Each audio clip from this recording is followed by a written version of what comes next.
ಆನಂದ ಶಯನ ಅನಂತನ ನಯನ ನೋಡುವ ನಿಮ್ಮ ನಳಿನ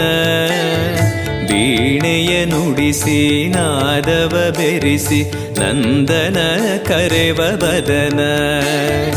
ಆನಂದ ಶಯನ ಅನಂತನ ನಯನ ನೋಡುವ ನಿಮ್ಮ ನಳಿನ ವೀಣೆಯ ನುಡಿಸಿ ನಾದವ ಬೆರೆಸಿ ನಂದನ ಕರೆವ ವದನ ಭಾಗ್ಯವಿದು ಗುರು ಭಾಗ್ಯವಿದು ಮಧುರಾಪತಿಯನ್ನ ನಟನ ಮಧುರವಿದು